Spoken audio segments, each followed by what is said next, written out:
오늘 우리가 함께 들여다볼 이야기는요, 정말 많은 가정이 조용히 어쩌면 아주 고통스럽게 겪고 있는 문제입니다. 바로 노인 돌봄 비용이라는 이 거대한 벽에 대한 이야기예요. 효도하고 싶은데 통장 잔고가 무섭다. 55살 김명 씨의 이 말이 그냥 푸념으로만 들리시나요? 아니죠. 이건 정말 부모님을 사랑하는 마음하고 매달 마주해야 하는 그 차가운 현실 사이에서 얼마나 깊이 고민하고 있는지를 보여주는 그런 절박한 외침이에요. 마이너스 450만 원. 와, 이게 무슨 일회성으로 나가는 큰 돈, 그런 게 아니고요. 매달, 정말 매달 꼬박꼬박 김미영 씨 가족의 통장에서 그냥 사라져버리던 그런 돈이었던 겁니다. 정말 끔찍한 현실이죠. 자, 그럼 이 문제가 대체 얼마나 심각한 건지 한번 제대로 파고 들어가 보죠. 이건 마치 뭐랄까 보이지 않는 악당처럼 우리 가정을 막 흔드는 건데요. 그 첫 번째 공격이 바로 돈, 즉 비용 문제입니다. 개인 요양 서비스를 쓰면요, 하루에 많게는 15만 원까지 든다고 해요. 이걸 1년으로 계산해보면 와, 거의 5천만 원이에요. 여러분 한번 생각해 보세요. 우리가 평생 모은 노후 자금, 또 저축해 놓은 돈, 이런 걸로 과연 얼마나 버틸 수 있을까요? 그럼 집 말고 요양시설로 모시면 되지 않나 하실 수도 있죠. 근데 보세요. 이것도 본인 부담금이 매달 100만 원에서 200만 원이나 들어요. 물론 개인 간병인보다는 싸 보일 수 있지만 이것도 사실 보통 가정에서는 진짜 엄청난 부담이거든요. 그러니까 어떤 선택을 해도 이 돈 문제에서 자유로울 수가 없는 거예요. 근데 이 문제가 단순히 돈 문제에서만 끝나면 그나마 다행일지도 모릅니다. 사실 더 힘든 싸움은 바로 우리 마음속에서 시작되거든요. 이게 바로 돌보는 가족들이 겪는 이중고예요. 밖에서는 끝도 없이 날아오는 청구서, 텅 비어가는 통장 때문에 힘든데 안에서는 내가 혹시 불효자인가? 하는 죄책감, 부모님이 제대로 된 돌봄을 받고 계신가? 하는 불안감, 이런 감정들이 막 나를 공격하는 거죠.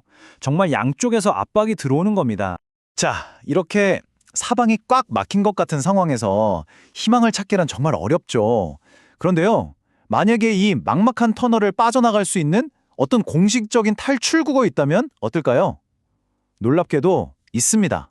바로 정부 제도 안에 그 답이 있었어요. 그 해결책의 이름은 바로 가족요양급여 제도입니다. 이게 뭐냐면요, 쉽게 말해서 내가 자격증을 따서 우리 가족을 직접 돌보면 국가에서 그걸 정식 일로 인정해주고 월급을 주는 거예요. 그냥 돕는 게 아니라 전문적인 요양보호사가 되는 거죠. 이건 그냥 보조금 좀 받는 거랑은 차원이 다른 이야기입니다. 진짜 게임 체인저죠. 왜냐하면 이전까지는 그냥 가족이니까 당연히 해야 했던 그 가치 있는 일이 이제는 국가가 인정하는 전문가의 노동이 되는 거거든요. 이건 정말 엄청난 관점의 전환이에요. 자, 그럼 이 좋은 제도를 어떻게 이용할 수 있는지 그 방법을 한번 구체적으로 알아볼까요? 방법은 아주 명확해요. 딱 4단계입니다. 첫째, 정해진 요양보호사 교육을 받고요. 둘째, 시험을 봐서 자격증을 따는 겁니다. 그리고 셋째, 이제 전문가로서 우리 가족을 돌보는 거죠. 그러면 마지막 넷째, 나라에서 매달 월급을 받게 되는 거예요. 어때요? 그냥 막막하기만 했던 상황이 뭔가 체계적인 길로 보이는 것 같지 않으세요? 자, 이제부터가 이 이야기의 하이라이트입니다. 이 제도를 활용했을 때 재정 상황이 어떻게 정말 180도 바뀌는지 한번 보세요. 이 표를 한번 보세요. 정말 놀랍지 않나요? 이전에는 매달 450만 원이 그냥 쓱쓱 빠져나갔잖아요. 그런데 이젠 그 돈이 나가지 않는 건 물론이고 오히려 매달 90만 원이라는 수입이 새로 생기는 겁니다. 이건 단순히 마이너스가 플러스로 바뀐 걸 넘어서 우리 가족의 가장 큰 스트레스 원인이 오히려 안정적인 수입원으로 바뀌는 진짜 엄청난 변화죠. 물론 급여는 조건에 따라 조금씩 달라요. 보통 하루 60분 정도 돌보는 일반적인 경우에는 한 달에 약 40만 원 정도를 받고요. 만약에 부모님께서 치매가 있으시거나 해서 좀 더 특별한 돌봄이 필요하다, 그러면 하루 90분 돌보고 월 최대 90만 원까지 받을 수 있습니다. 그러니까 이 제도는 돌봄의 어려움까지 다 고려해서 더 힘든 노동에는 더 많은 대가를 지급하는 아주 합리적인 시스템인 거죠. 자, 그럼 계산을 한번 해볼까요? 예전에 나가던 450만 원이 안 나가게 됐고 새로 90만 원이 들어오게 됐잖아요.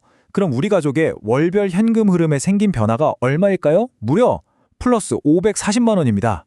와우, 540만 원. 이 정도면 그냥 숨통이 트인다 정도가 아니죠. 완전히 새로운 삶이 시작되는 거예요. 이 변화를 겪은 김미영 씨가 이런 말을 했어요. 이제 더 이상 돈 걱정 때문에 울지 않아요. 내 손으로 부모님을 모실 수 있다는 자부심이 생겼어요. 라고요. 들어보세요. 이건 단순히 돈 문제가 해결됐다는 얘기가 아니잖아요. 마음의 평화를 되찾고 자식으로서의 자부심, 인간으로서의 존엄성을 되찾았다는 이야기입니다.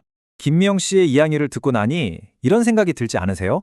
어쩌면 우리 사회에서 가장 가치 있고 중요한 일, 바로 사랑하는 가족을 돌보는 일이 그동안 너무나 당연하게 여겨지면서 가장 저평가되어 왔던 건 아닐까 하는 질문이요. 이 가족요양급여 제도는 바로 그 위대한 사랑과 헌신에 월급이라는 현실적인 가치를 부여하기 시작했다는 점에서 정말 큰 의미가 있습니다.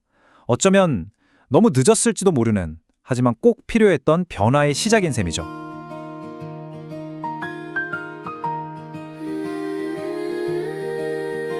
스마일 돌봄 FM 당신의 하루가 행복해지길 바랍니다. 함께 웃고 함께 돌보는 이야기 스마일한 하루 더 나은 내일을 만듭니다.